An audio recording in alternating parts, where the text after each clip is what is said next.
All right, we are getting into some more beginners division here. greenphox versus EffiGee. Still in the first groups here, first round robins of season 2, 2022. Over on the right hand side, rocking that snake balloon, we got greenphox, and over on the left, EffiGee. Oh man, I've spelled their name wrong. Okay, let me fix that. Hey, in my defense, I spelled it the way it was in the replays. There we go. Okay, so EffiGee, a little bit more of a standard deck here. You know, generally, if you switch out the skunk for the cam, this is pretty much the intermediate division deck that everybody's using. And meanwhile, on greenphox's side, kind of doing their own thing, you know. Curious how they're going to play this out. I mean, snakes are a little bit slept on right now. Metas are really an interesting thing. I've always found metas fascinating because, especially in small games like this, you know, because there's definitely room for things to be slept on. You know, just because we're playing the game a certain way doesn't mean it's the right way to play it. A lot of times it does, but there ends up being this piggyback effect, right? Where one good player kind of figures something out, and then the rest of us who don't have as much time, we say, oh, this player, oh, Tatanka does this, so I'm going to do this. You know, not picking on Tatanka, but just an example. But that doesn't necessarily mean Tatanka tried every single different thing under the sun, if that makes sense. So just because something is not meta does not necessarily mean it does not work or does not have value. Like snakes, for example, are generally not meta. But hey, I mean, you can do some crazy esports plays with snakes this patch. You know, if you snuck your snakes around, and then you could tag every pig down and kill them. I mean, you might lose both your snakes, but you imagine you just have like a bunch of tier 1. Great job from greenphox here, catching that mine. You know? You pair doing something like that with a bunch of tier 1, so you live through the counterattack. I mean, that kind of stuff could work.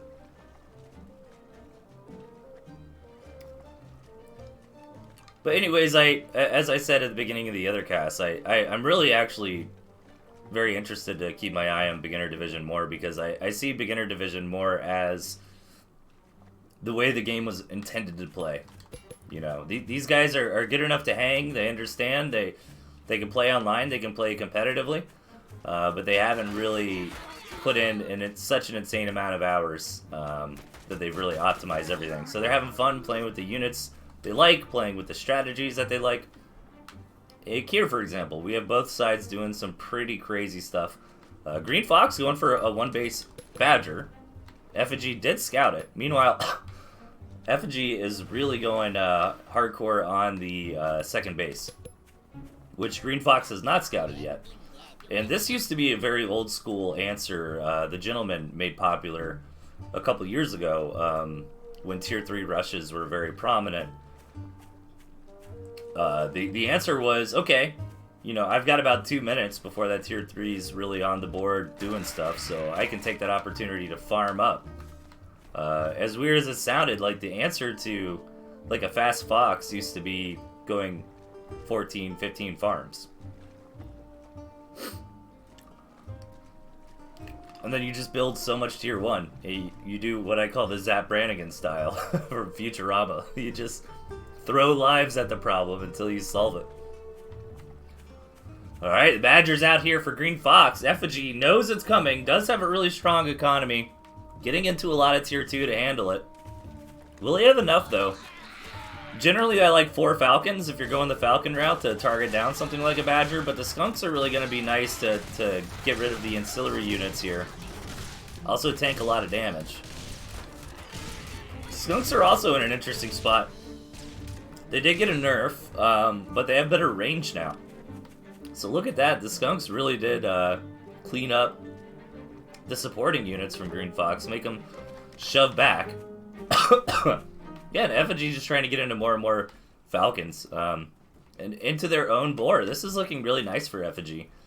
You know, that that push needed to do something. I mean, Green Fox didn't need to win the game, but they needed to take a good engagement. They needed to get some real estate, kill some Warrens, kill some pigs, something. Because that was kind of like their timing moment. You know, EffiGee's had the better economy for a long time. I mean, EffiGee thwarted that off fairly easily. And Green Fox is playing catch-up. They're getting into their own second base here. And EffiGee, likewise, though, is playing catch-up on tech, getting into the boars, so...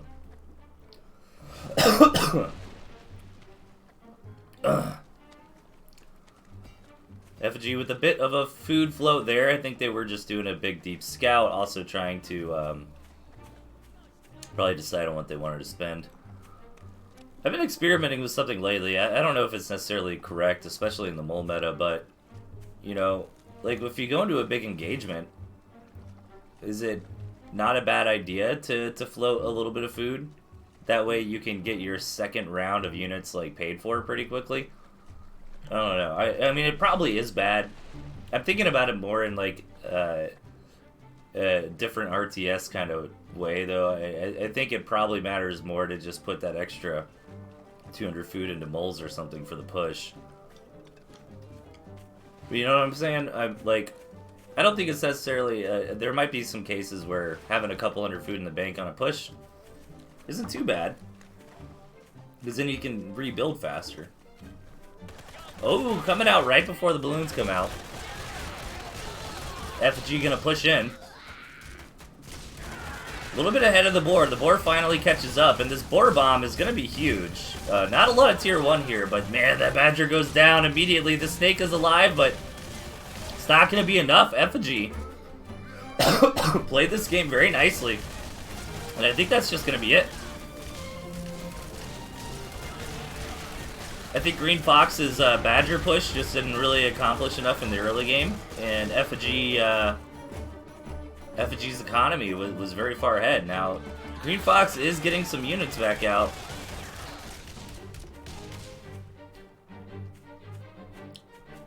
But lost a lot of farms right there. The trade went a lot better for EffiGee. And EffiGee's almost got another boar paid for. I don't think they really need it. But they've just been staying up on the front. Like, they haven't gone home to sell down or anything. So, yeah. That's going to be it. Game number 1 going to EffiGee. Nicely played. Good macro style here from EffiGee. Green Fox going to fight to the last breath. Do a little fast forwarding here. This game is over. GG.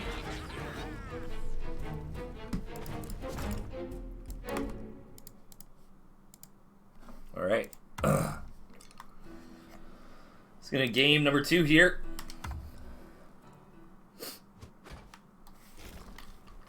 In the bottom left. Changing up the deck a little bit here. We got Green Fox. And up top, EffiGee. With a very different deck this time around.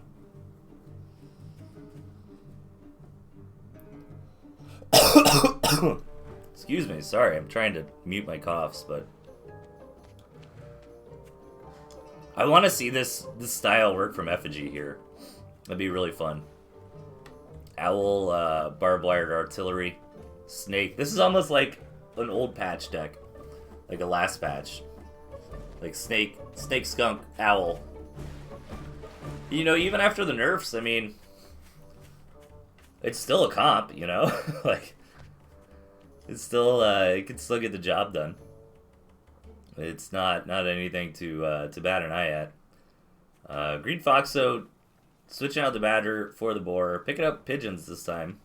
6 farm lizards from Green Fox here. Love to see it. EffiGee did scout it though, and they haven't reacted. I'm a little bit worried. Yeah, two lizards is all you need. I mean, you can even argue 1 lizard if you get the right pig and you lock it in place. Green Fox going to move out here, though. I think EffiGee really didn't respond to this correctly. Yeah, Green Fox should be able to definitely kill this pig. It is back, but I think 2 lizards still beats it. Yeah.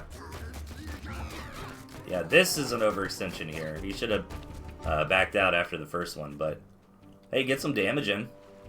That's always fun.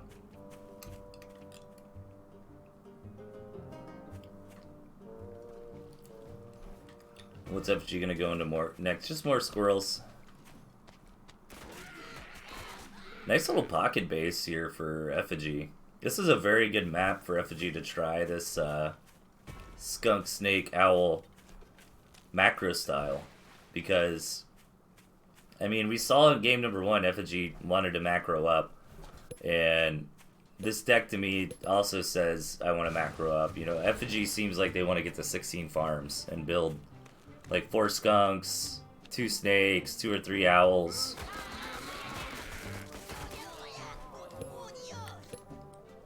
Let's see, greenphox taking the initiative here on expanding. This isn't a bad spawn for greenphox either. I mean, this is a pretty easily defendable spot. Could even throw a balloon right here in the middle, defend both bases. Third base is a bit weird for both players, but maybe I'd rather be greenphox on the high ground up here. I mean, this is going to be a hard base to take either way. It would be really be a big gamer move if one of the players took this base and threw down some defense to harass the enemy with, either balloon or arty. Love picking up that campfire. EffiGee is aware of the second base, though. Ooh, EffiGee. Getting spicy here. Oh, man. I would love to see EffiGee just throw down that arty. Oh, and the boar's on the way. greenphox likes the one base tier 3. Oh, and EffiGee didn't scout it. Oh, that's a great spot to hide a boar.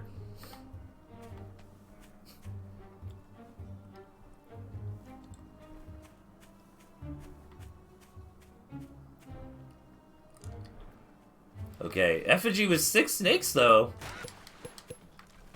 Why are they building 6 snakes? They haven't seen the boar. What? This is why I like casting beginners. Oh, man.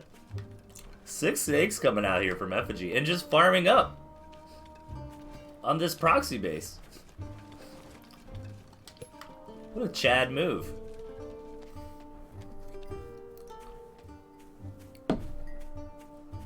Alright, 4 snakes. Alright, EffiGee, alright. Now we're in the realm of reality here.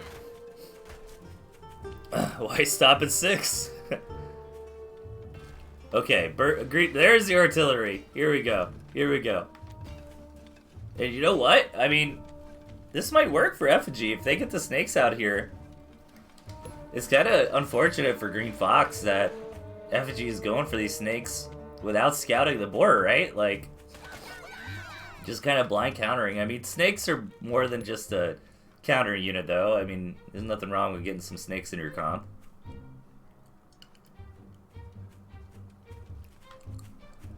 Oh my god, EffiGee.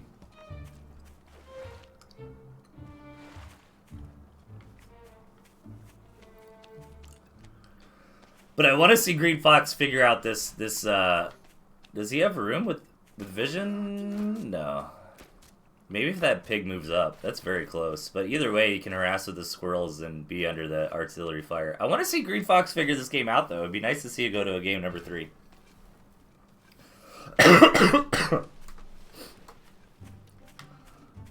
Man, the leapfrog already. Okay, come on. This is the spot to attack. I mean, I feel bad for greenphox. I know how this feels. It's like you got one shot. You know, you don't want to mess this up. Maybe the base race is the better idea than direct engage, but gonna go for it, yeah, and quickly pull back. Yeah, and I think this might be right. Yeah, just go for it. Go for the base race. Doesn't know about that cabin though. Oh, that could be brutal if greenphox really sacrifices his army to like kill this last mill. Not knowing about that cabin. Oh my god, is this campfire gonna win the game?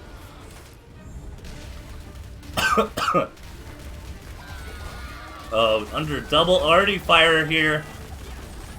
The boar is gonna be able to burn this down, and greenphox thinks he's about to win. Oh no! greenphox? greenphox, do it! Do it, greenphox! 2 falcons!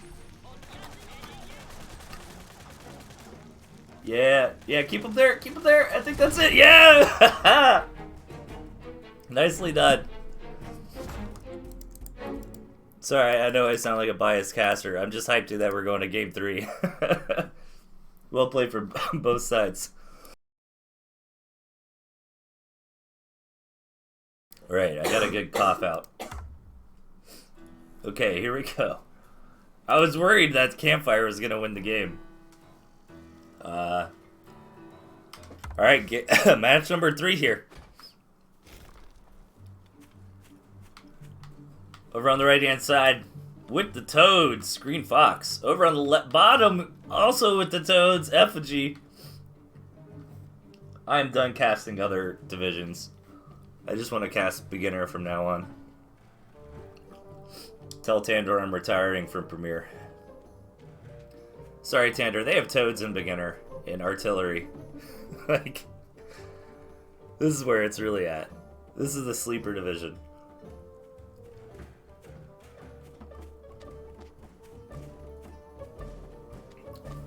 Okay, I'm curious if we're going to see kind of the same styles as we have the other games. greenphox trying to get out the one base tier 3.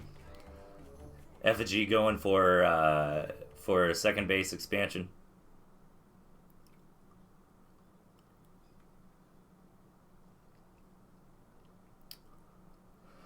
Let's see, EffiGee actually really worried this game. Throws down a turret.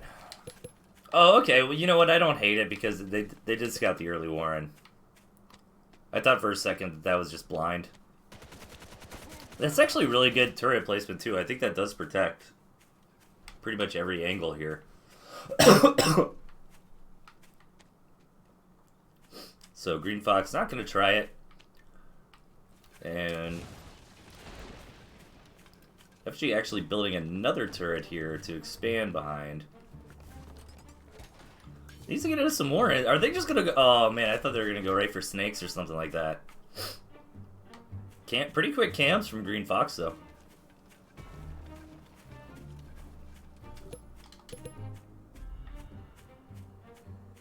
I mean, I like how both these players have a general style. I think that's really cool. Like EffiGee likes to expand, likes to build up into their comp, their strategy.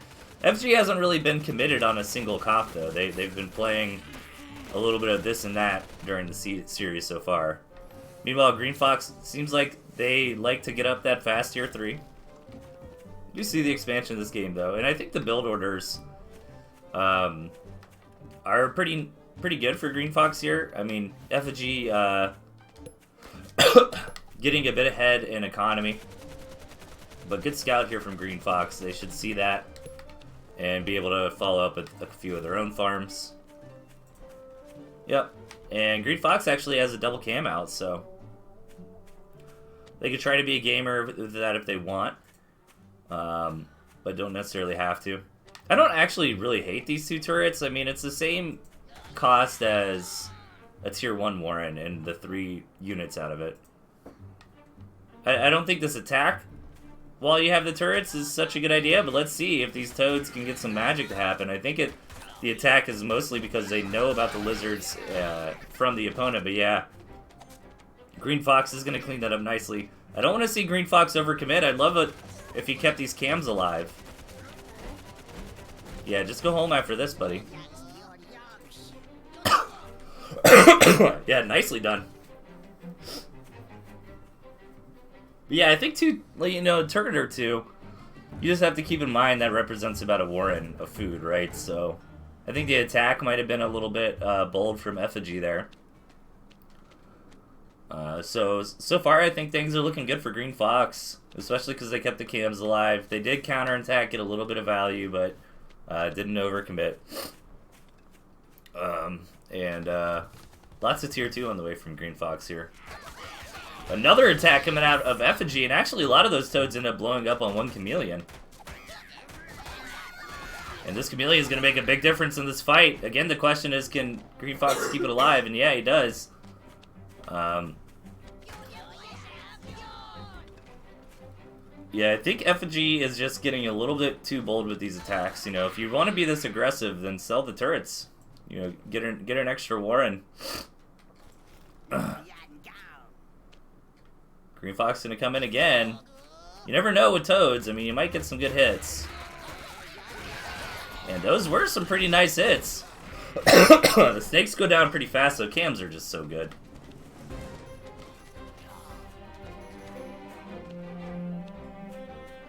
I mean, 4 chameleons. Like, that is just so much power. EffiGee is continuing to come in, though. I can appreciate the aggression. But I'm getting a little worried for him. Let's see if these snakes can really help out this time.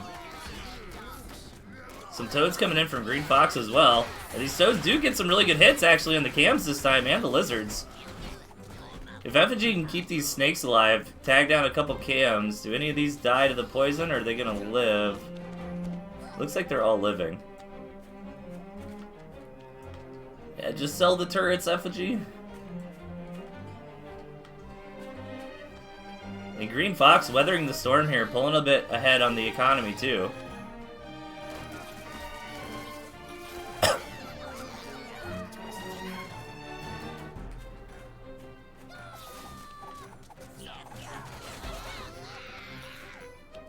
Couple snakes to go down. Actually, I think just one.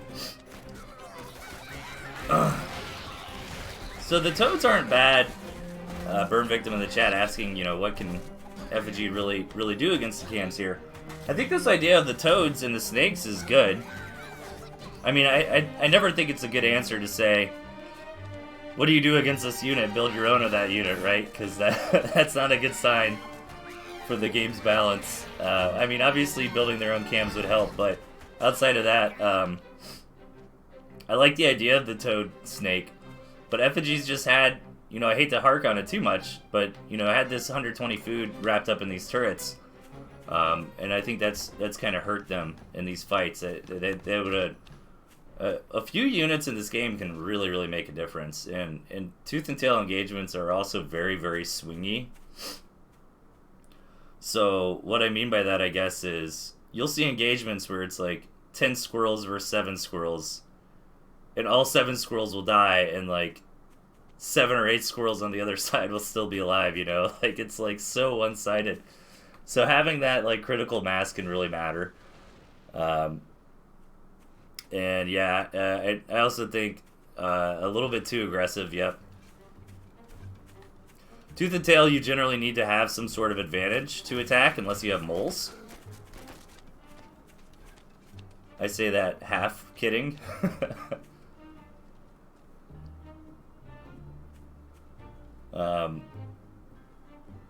So generally attacking too much can be a bad thing. So it's really hard to rate, I guess where I'm going with that is like, it's really hard to rate all the follow-up attacks because the value of that first engagement or two really dictated the rest of the pace. And just if there wasn't the turrets here, that would have helped EffiGee out a bit. But EffiGee is still in this game. This game's not over by any stretch of the imagination. And smart ninja base here from EffiGee.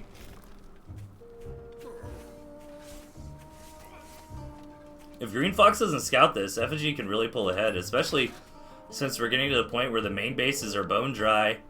The second bases are starting to farm out. So if greenphox is thinking, okay, we're both on a dwindling 2-base economy, this could be a nice spot for EffiGee to come back. And EffiGee getting into their own chameleons, I like this. Get a little bit of buffer on the front line here. Yeah, and even just tagging a little bit here with these snakes is always nice. You got to be careful against lizards, though. It's really easy for lizards to catch them, and greenphox is going to call the bluff and pounce on these poking snakes. And the problem for EffiGee there was that they didn't have the chameleons with their army. So that actually might be all greenphox needed. Let's see if EffiGee can clean this up. I kind of hope they do, because this game's getting really interesting. Ugh.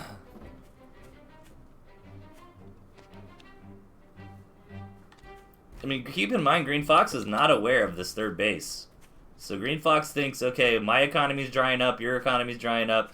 It's getting into a little bit more. Oh, here we go from greenphox. The scout pattern is going to find the base, and he's going to rally to it immediately. EffiGee gonna try to pursue.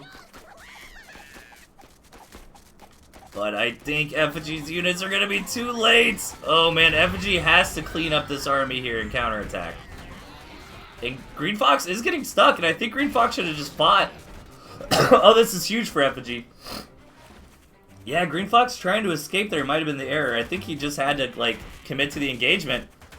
Gonna return the favor on this third base is EffiGee, but trying to not fight under the balloons. More chameleons show up here from greenphox. Oh, does that chameleon live? Okay, okay. Whew. Oh, these are always the most fun games when we really get down to the wire. When both players are starting to starve out. 3 farms to 4. And every little bit of food matters now. Let's see what EffiGee decides to go for. Selling off these turrets, I like that. Turrets are a really kind of more nuanced unit to use than they look. We actually, like, if new players are looking for advice, we generally advise against turrets. Because for reasons that, you know, like this game with EffiGee, you know, those turrets kind of hurt them more than they helped. One thing to remember with turrets is that they build very, very fast. They have 10-second build times, so you can really, like, identify the pushes coming and then build the turrets in response. You know, and I say this, but that turret just picks up a cam, stops the chameleons from winning the game right there, so what the hell do I know?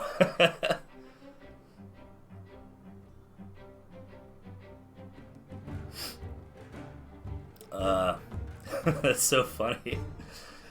Just saying, like, yeah, it's bad to have static defense, and then these 2 static defense turrets just stop greenphox from winning the game. You know, that's, look, that was a extreme example, okay? Yeah, people in the beginners asking about, or I'm sorry, people in the chat asking the requirement about beginners. It's not really hours. It's just general skill level. I mean, we have a couple things that we look at. You know, the scene's pretty small, so a lot of people know generally what other people's power level is. There's also ladder ranking. I don't know if Camel's still going on. But honestly, I mean, a part of it, too, is just talking to people. Like, do you feel like you should be in beginners? It's just, you know, the whole goal of the divisions is to let everybody play the tournament and have fun, you know. I think we have had seasons and we have had tournaments where it's like, alright, this one player was obviously in intermediate when they should have been in premier or something like that. But generally, I think we do a good job balancing the groups and the divisions. Yeah, I thought that was dead by now. Nice attempt there from EffiGee, but greenphox thwarts it, and greenphox might be too far ahead now. Sorry about the coughing, guys. I am sick. I'm trying to mute it when I can.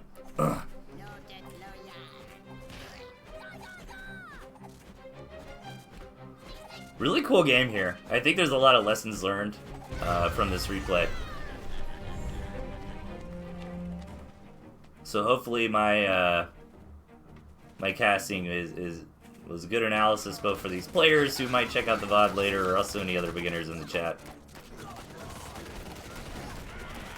So good job from Green Phoenix here, really keeping the pressure on, trying to not let EffiGee recover, but, okay, 2 cams here. I mean, these turrets are doing a good job of cleaning up reinforcements, but he's just gonna snipe the mill, but that's not enough, because EffiGee does have a mill. And a turret in the back.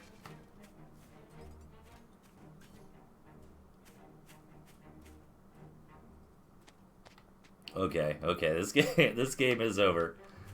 I tip of the hat to the resilience of EffiGee, though. Nicely done by greenphox, gonna take the series 2-1. Oh man, I need to report my scores to Tandor. Who won the first series? So greenphox is gonna win this 2-1. I just need to do this while I'm casting, or else I'm gonna forget. So greenphox 2-1. EffiGee. That was a fun series. I actually really enjoyed that series. I